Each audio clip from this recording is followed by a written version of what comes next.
Okay, so if your vacuum fuel pump quit on your riding lawnmower, I'm going to show you a fun little project you can do by converting this to an electric fuel pump. It works really well, and I'm going to show you exactly how to do the hookup, fuel, and electrical. So without further ado, let's dive right in. So if you suspect you have a bad fuel pump, the easiest way to find out is go ahead and pull the shroud off of the top of the engine and locate where the fuel line goes into the carburetor.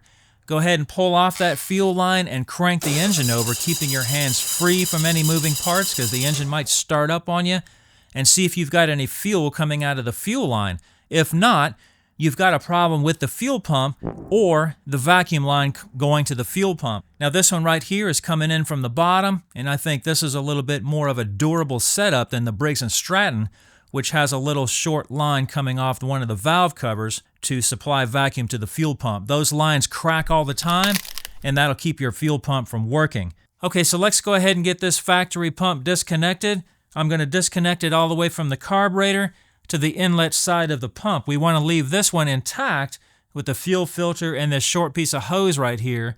This one is coming from the fuel tank, and we're going to use this to go to the inlet of the electric pump. Now we also want to make sure to have some gloves on, have a rag handy, and if you're working indoors, put some cardboard on the ground because we're going to have some fuel spillage that just can't be helped, okay? So what you can do with your old fuel pump is you can either remove it and throw it away, or I'm just going to leave mine in place, and I'm going to go ahead and use these vacuum caps to go ahead and plug the inlet and outlet. And on the vacuum inlet line, what I would do is disconnect that and then stick one of those vacuum caps in the line so that you don't have a vacuum leak right there. It's very simple. Okay, so let's talk about this apparatus that I'm going to install right here. What you're going to need is a low pressure fuel pump. This one here delivers between 2 and 3.5 psi, and I actually did a fuel pressure test with this one already, and it puts out roughly 3 psi. I also did a test with the factory fuel pump, and it puts out just a smidgen over 2 psi. Now I think with that little bit of difference, you could probably run that straight through without a regulator and it'll be fine. But if that fuel pump goes crazy one day and it starts putting out more pressure than it's supposed to, it's a good idea to put a regulator in line right here. So I'm going to do that, and I'm going to set that for around 2.5 psi. Now we also have a fuel pressure gauge right here. I already had it. You probably don't have to have that, but it looks kind of cool. So I'm just going to go ahead and put that in there. Okay, also make sure to use yellow Teflon tape. When you're screwing in those barbs, it's fuel resistant. The white Teflon tape probably won't last very long, okay? Okay, so unfortunately, I'm kind of limited on space on where I could have mounted the pump. Originally, I kind of planned on mounting it right here in this area, but it would have made this bend right here where it comes out of the fuel tank a little bit too tight for me, so I moved it on down right here. The regulator and the fuel pressure gauge don't have any mounting ears on them, so I'm just going to use these cable clamps right here to screw the hoses down to the frame. And I'm going to put another one right down here. I went ahead and pre-drilled that, so that should hold everything pretty secure right there.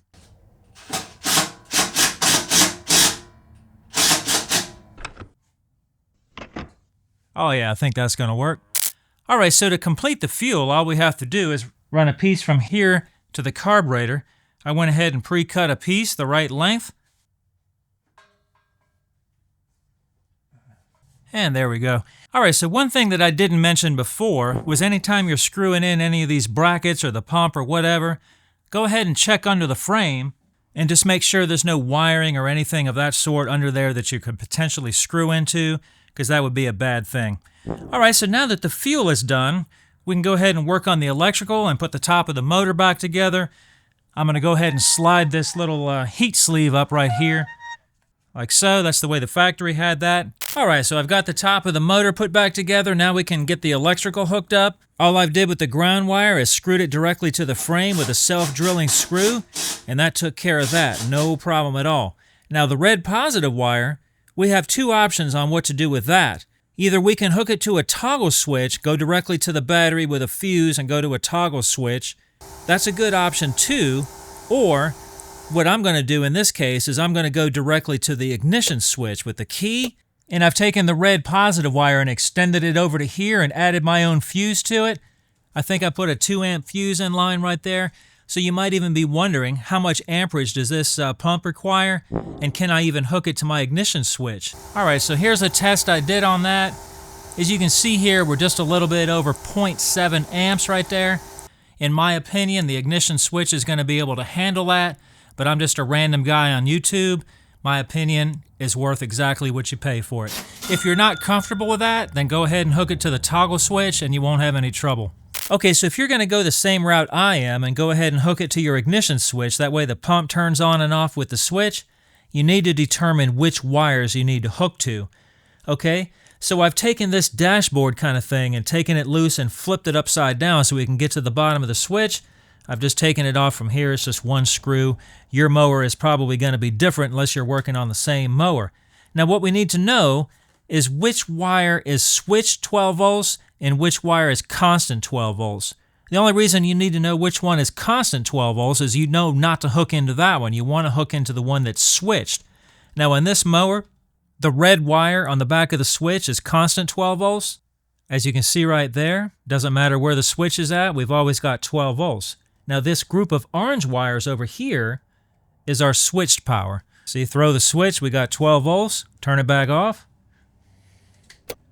12 volts goes away. That's what we want. All mowers are going to have something like that. It doesn't matter what color it is. Just figure out which wire goes where. There goes the meter again. Now luckily on this particular mower, they gave us an accessory plug right down here that uses one of those orange wires that comes right off of the switch. So they made it super easy. Now I don't have the correct plug to plug into that. If I did, that'd be great. But since I don't, I'm going to go ahead and cut that off, and we're going to hook right into that with our positive fuel pump wire. All right, I went ahead and put my dash back, and I cut some of the factory tape so I can have a little bit longer of a pigtail right here to hook into. And we're just going to go ahead and snip that off, just like so. Now, I'm not too worried about this black wire. It's just the ground wire, so I'll probably just put some tape over that and hide it. It's never going to be a problem because there's no power there. So let's strip our red wire, orange wire. Now I do generally like to solder these connections on here, but I'm feeling a little bit lazy today and I'm going to crimp it. I mean, if it gives me a problem, the worst thing that can happen is I'll be broke down in my backyard. So it's not a big deal, but normally if I wasn't lazy, I would solder this on here.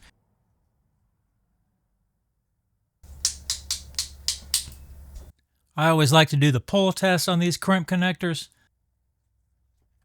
And there we go. Oh yeah, we got fuel. I think we're set at 2.5, and that looks pretty close to 2.5, so I'm pretty happy with that. Nice. Okay, so I went ahead and taped all my connections up right there. I just taped everything to the main harness that was coming off of the switch. That way she looks a little better. All right, let's take it outside and see how she runs.